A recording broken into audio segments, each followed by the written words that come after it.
Hanaeleh is a horse rescue and sanctuary and a philosophy of, thank you, of how the world can be a better place, that we can take something in that was thrown away or abused or neglected and help it, whatever it is, whether it's a horse or a person or a dog or a sheep, wherever he is, and just to try to, again, help out the world a little bit in our own little way.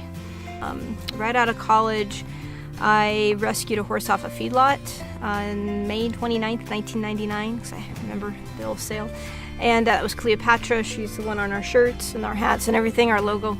And she kind of started it all. And when I bought her from the feedlot, that was Wednesday. The rest of the horses went to the slaughterhouse on Friday. And I realized what was going on, that there was this underlying undercurrent of slaughter that was happening in the United States. And so I realized that I needed to do something to stop that, because that was abhorrent. And that's where this grew out of. It grew out of a desire for advocacy. We are a lot more vocal politically than a lot of other organizations, but also the need to help those horses who were in desperate need. The horses who need major rehab, they need special care, they don't have any other options. Those are the horses I take.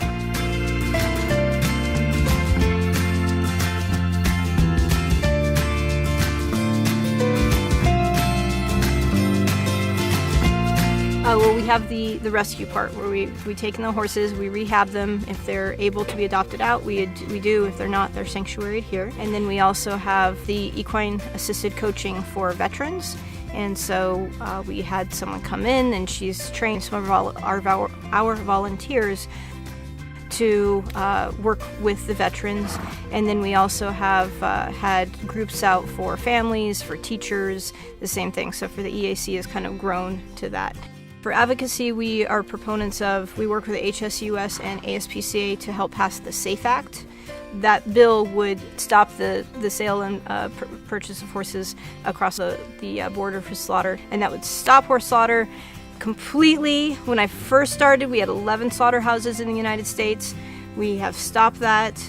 There's 0 right now, but they still get shipped across the border. So the SAFE Act would stop that completely. And then we also advocate against general horse abuse that we see that comes up. So our whole goal is to make the world better for horses and to educate people more. Not only is she an amazing woman and friend, but so gratefully she rescues horses like this wonderful guy and adopts them out to lucky people like me. She also is an advocate for kids as a local high school teacher and continues to help other animals. Thank you, Elizabeth, for all you do, not only for the rescue, but being in our lives. I cannot run this place without all of the volunteers, and I cannot do any of the social media without our social media coordinator and our vice president who does all of the other stuff, and our treasurer and our secretary and all the volunteers who do all of the stuff, and so much of the stuff, and my assistant trainers. I'm kind of the one leading the charge, like, you're coming, right? Let's go. But it is a real group effort to make something like this work, because they are as important in this as well.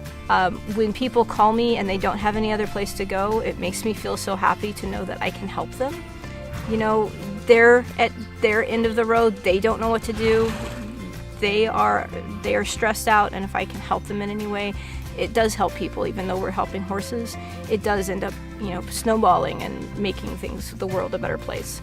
And that's kind of what I'm trying. It's in my own little way. I can't fix the entire world, but if everybody, I think, took their own little world and made their little part a better place, we have how many million people on the world? I think if everybody did that, then the world would be a much better place.